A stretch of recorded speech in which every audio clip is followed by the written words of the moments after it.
ठंड और बारिश का बोनों का महीना एक साथ शुरू हो चुका था। राजू गांव में एक छोटा सा ढाबा चलाता था। ढाबा भी नदी के किनारे ही था, जहां वो सुबह शाम चाय और गरम गरम पकौड़े बेचा करता था। ठंड में चाय की भाप और पकौड़ों की खुशबू जरूर लोगों को अपनी ओर खींचती थी। राजू मेहनती था, मगर हालात उसके खिलाफ थे। तभी एक ग्राहक राजू के ढाबे पर आकर बैठता है। अरे राजू भाई, जरा एक कप गर्मा गर्म चाय लगा दो यार, आज तो ठंड हड्डियों तक घुस रही है। हाँ भाई, क्यों नहीं, अभी लगाता हूँ तुम्हारे लिए। चाय पियोगे तो शरीर में थोड़ी गर्मी आ जाएगी। राजू भाई, एक बात पूछूं, अगर बुरा ना मानो तो? अरे नहीं भाई, पूछो, इसमें बुरा मानने वाली क्या बात है। तुमने गांव छोड़कर नदी किनारे घर क्यों बना रखा है? गांव में रहते तो ज्यादा सुरक्षित रहता। राजू कुछ पल के लिए चुप हो जाता है, फिर गहरी सांस लेकर बोलता है। भाई, गांव में किराए के घर के रेट बहुत ज्यादा है। हमारी इतनी औकात कहाँ कि हर महीने मोटा किराया दे सकें। जो थोड़ा बहुत कमाते हैं वो बच्चों के पेट और दवा में चला जाता है। लेकिन भाई, नदी किनारे रहना तो बहुत खतरनाक है। आसपास कोई घर भी नहीं है और पानी का लेवल भी दिन ब दिन बढ़ता जा रहा है। हाँ भाई, खतरा तो है, पर मजबूरी भी तो देखो। गरीब आदमी के पास चुनने के लिए ज्यादा रास्ते कहाँ होते हैं।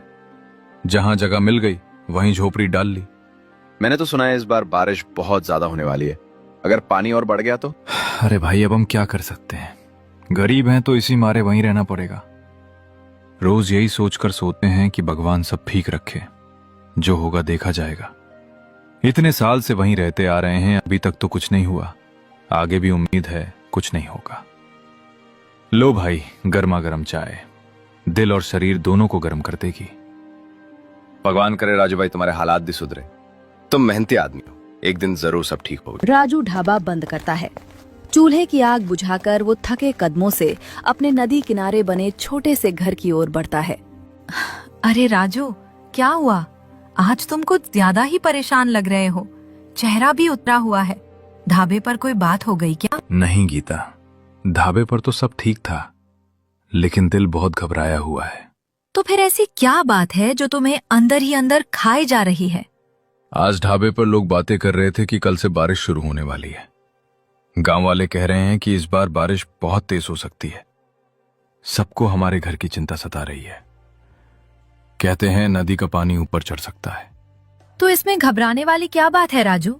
हमें यहाँ रहते हुए इतने साल हो गए, न जाने कितनी बरसातें देख ली, अभी तक तो कुछ नहीं हुआ। हाँ, ये बात तो सही है, लेकिन इस बार लोगों की बातें सुनकर मन अजीब सा डरने लगा है। अगर पानी ज्यादा बढ़ गया तो बच्चे का क्या होगा, हमारा क्या होगा? राजू, गरीब आदमी के पास डर के सिवा और होता ही क्या है। लेकिन हर डर सच थोड़ी हो जाता है। ऊपर वाला सब देख रहा है। सच कहूं गीता, कई बार लगता है काश हमारे पास भी गांव में पक्का घर होता। लेकिन फिर सोचता हूं जो है उसी में गुजारा करना पड़ेगा। हम मेहनत करते हैं, किसी का हक नहीं मारते। भगवान इतना तो जरूर ख्याल रखेगा। तुम बेवजह चिंता मत करो। सुबह होते ही राजू रोज की तरह ढाबा खोलने के लिए निकल पड़ता है।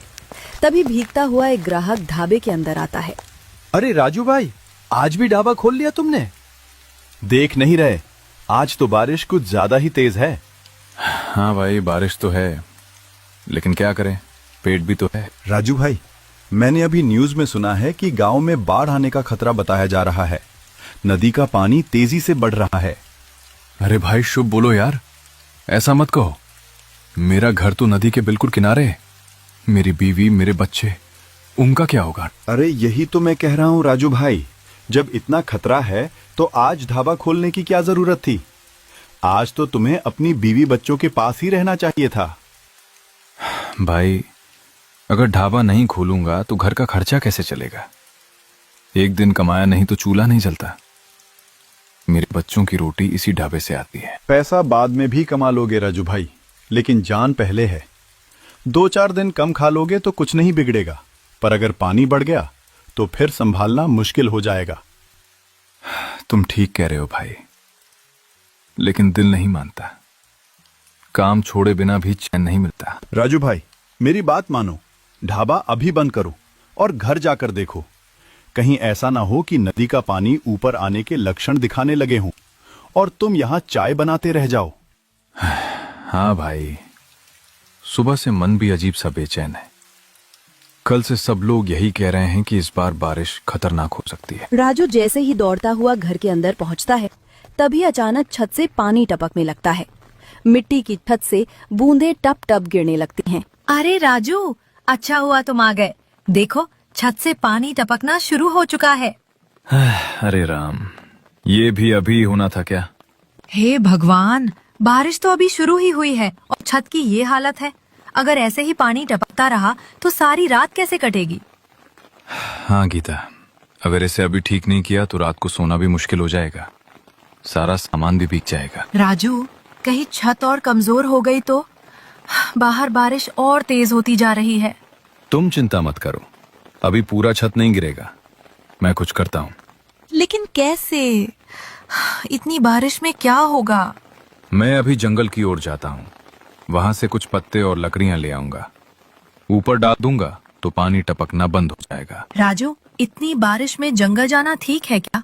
रास्ता भी फिसलन भरा होगा। अगर मैं नहीं जाऊंगा तो और कोई रास्ता भी तो नहीं है।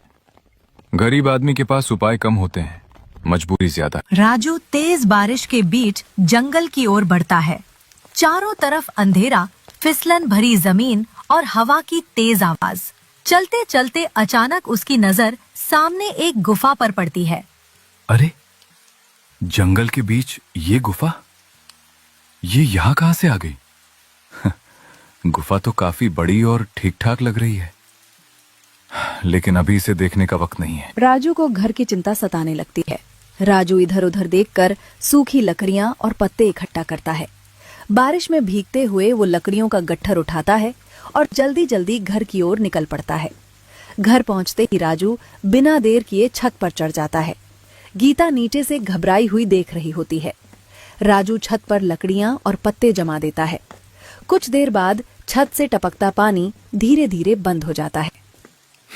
देखो गीता, अब पानी टपकना बंद हो गया है। हाँ राजू, सच में अब छत से पानी नहीं आ रहा। कम से कम रात तो कट जाएगी। अब हमें चिंता करने की कोई जरूरत नहीं है। राजू, छत की समस्या तो अभी के लिए ठीक हो गई, लेकिन मुझे यहाँ रुकना ठीक नहीं लग रहा। बारिश और तेज हो गई तो नदी का पानी बढ़ सकता है। हाँ गीता, तुम ठीक कह रही हो। मेरा मन बहुत घबरा रहा है। हमें जल्द से जल्द यहाँ से कहीं और जाना चाहिए। कुछ दिनों के लिए ही सही, गांव में कोई घर किराए पर ले लो। तुम चिंता मत करो, मैं 1-2 दिन में गांव में घर किराए पर ले लूंगा। बच्चों और तुम्हारी सुरक्षा सबसे पहले। राजू सिर हिलाकर बाहर निकल जाता है। पीछे घर में गीता बच्चे को सीने से लगाकर बैठ जाती है और बाहर बारिश लगातार तेज होती जा रही है। राजू अपने ढाबे पर पहुंचता है। बारिश अब पहले से कहीं ज्यादा तेज हो चुकी होती है। तभी अचानक एक ग्राहक भागता हुआ, भीगा हुआ और घबराया हुआ ढाबे में घुसता है। अरे राजू भाई, तुम यहाँ क्या कर रहे हो? अभी तक ढाबे पर ही हो? क्या हुआ भाई, इतनी घबराहट क्यों? बारिश तो है, लेकिन तुम ऐसे क्यों भागते आ रहे हो? राजू भाई, देर मत करो, जल्दी से यहाँ से निकलो। नदी का पानी बहुत तेजी से ऊपर उठ गया है। अरे भाई, ये कैसी बातें कर रहे हो? मैं तो अभी थोड़ी देर पहले ही अपने घर से होकर आया हूँ। इतनी जल्दी नदी का पानी कैसे बढ़ सकता है? राजू भाई, तुम नहीं समझ रहे। गांव के दूसरे हिस्से में पानी भरना शुरू हो गया है। लोग अपने अपने घर छोड़कर ऊंची जगह की ओर भाग रहे हैं। क्या क्या सच में? हाँ भाई, और तुम्हारा घर तो बिल्कुल नदी के किनारे है। अगर अभी नहीं गए तो बहुत देर हो सकती है। हे भगवान, मेरी गीता, मेरा बच्चा, मैं तो अभी छत ठीक करके आया था। छत बाद में देख लेना राजू भाई, पहले जान बचाओ। पानी का बहाव बहुत तेज हो गया है। राजू जल्दी जल्दी ढाबे का सामान छोड़ देता है। राजू पूरी ताकत से बारिश और पानी से जूझता हुआ अपने घर की ओर बढ़ता है। जैसे ही वह पास पहुंचता है, उसका दिल बैठ सा जाता है। गीता अपने छोटे से बच्चे गोपी को पकड़े हुए घर के बाहर खड़ी होती है। राजू, अच्छा हुआ तुम आ गए। देखो कितना तेज पानी चल रहा है। ऐसा लग रहा है जैसे हमें बहा कर ले जाएगा। तुम चिंता मत करो गीता, मैं आ गया हूं ना। कुछ ना कुछ रास्ता जरूर निकलेगा। राजू, पहले इस पानी से निकलने का कोई इंतजाम करो। ये पानी बहुत तेजी से बढ़ रहा है। हमारी बस की बात नहीं है इसमें खड़ा रहना। हर लहर हमें पीछे की ओर धकेल रही है। हाँ, पानी का बहाव बहुत तेज है, लेकिन घबराओ मत। अचानक राजू को जंगल की ओर दिखती गुफा याद आ जाती। गीता, जंगल की ओर एक गुफा है, हमें वहीं जाना होगा। वही एक सुरक्षित जगह है। लेकिन राजू, इस पानी में वहां तक कैसे जाएंगे? कोई और रास्ता नहीं है। अगर यहाँ रुके तो पानी और बढ़ जाएगा। गीता, गोपी को मुझे दे दो, मैं उसे संभाल लूंगा। अचानक एक तेज लहर आती है। सब कुछ पल भर में बदल जाता है। गोपी का हाथ छूट जाता है। मेरा बच्चा गोपी! गीता, अब कुछ नहीं हो सकता। हमें यहाँ से निकलना होगा, नहीं तो हम भी। तुम कैसे बाप हो राजू, जो अपने बच्चे को नहीं संभाल पाए? गीता, ये समय गोपी को ढूंढने का नहीं है। अगर हम यहाँ रुके तो ये पानी हमें भी बहा ले जाएगा। नहीं राजू, मेरा बच्चा। गीता, मेरी बात सुनो, हम थोड़ा आगे निकल जाएंगे। अगर किस्मत में होगा तो गोपी भी मिल जाएगा, लेकिन अगर हम यहीं रुक गए तो कोई नहीं बचेगा। जल्दी चलो गीता, नहीं तो ये पानी हमें भी अपने साथ ले जाएगा। काफी संघर्ष के बाद राजू और गीता किसी तरह बारिश और बाढ़ से बचते हुए गुफा के अंदर पहुंच जाते हैं। राजू, हमारा गोपी वो हमसे छीन गया। वो अब इस दुनिया में नहीं रहा। बारिश और इस बाढ़ ने हमारे बच्चे को हमसे छीन लिया। राजू कुछ पल तक चुप रहता है। उसकी आंखें भी भर आती हैं, लेकिन वो खुद को संभालने की कोशिश करता है। गीता, ऐसा मत बोलो। काश मैंने गांव वालों की बात मान ली होती। काश मैंने तुम्हारी बात सुनकर पहले ही गांव में घर किराए पर ले लिया होता। अगर मैंने समय रहते फैसला ले लिया होता तो आज हमारा गोपी हमारे साथ होता। अब पछतावे से क्या होगा राजू? हमारी गोद तो सूनी हो गई। हम गरीब जरूर थे, लेकिन हमारा बच्चा तो अमीरों से कम नहीं था। गीता, अभी हमें टूटना नहीं है। हमें जल्द से जल्द कुछ खाने का इंतजाम करना होगा और गोपी की तलाश भी शुरू करनी होगी। तुम अभी भी उम्मीद कर रहे हो राजू? हाँ गीता, हो सकता है पानी के बहाव में वो थोड़ा आगे जाकर रुक गया हो। क्या पता किसी गांव वाले ने उसे देख लिया हो, किसी ने उसे बचा लिया हो। हाँ, हो सकता है। पानी तो गांव की साइड जा रहा था। क्या पता किसी के घर के पास पहुंच गया हो। जब तक हम खुद देख नहीं लेते तब तक हार नहीं मान सकते। एक पिता का दिल इतनी आसानी से कैसे मान ले कि उसका बच्चा चला गया।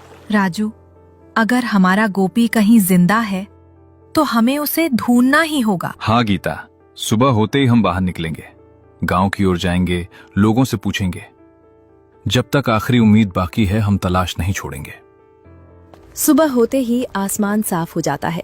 रात की डरावनी बारिश और बाढ़ अब शांत हो चुकी होती है। वे दोनों गांव की गली में आगे बढ़ते हैं। तभी सामने से एक आदमी बच्चे को गोद में लिए आता दिखाई देता है।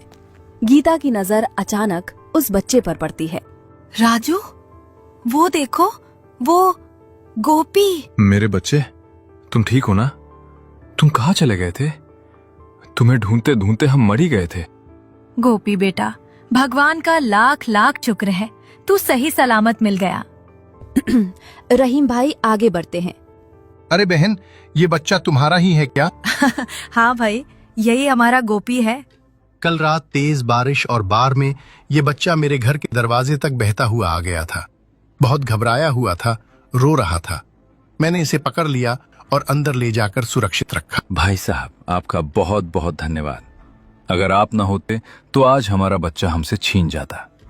आपने हमें दोबारा हमारी दुनिया लौटा दी। धन्यवाद की क्या बात है बहन। मासूम बच्चे तो भगवान का रूप होते हैं, उन्हें बचाना तो हर इंसान का फर्ज है। अच्छा हुआ तुम्हें तुम्हारा बेटा सही सलामत मिल गया। भाई, आज मैंने एक बड़ा फैसला कर लिया है। अब मैं अपना घर गांव में ही लूंगा। चाहे थोड़ा कम खाना पड़े, चाहे मेहनत ज्यादा करनी पड़े, लेकिन अपने परिवार की जान से बढ़कर कुछ नहीं। हाँ राजू, अब हमें सुरक्षित रहना है। भगवान ने हमें दूसरी जिंदगी दी है। बहुत अच्छा फैसला है राजू भाई। परिवार सुरक्षित रहेगा तो सब ठीक हो जाएगा। तो इस कहानी से हमें ये सीख मिलती है कि जीवन में फैसले लेते समय सिर्फ अपनी मजबूरी नहीं, बल्कि अपने परिवार की सुरक्षा और भावनाओं का भी ध्यान रखना चाहिए। नदी किनारे घर होना बारिश के समय बहुत खतरनाक साबित हो सकता है, क्योंकि थोड़ी सी लापरवाही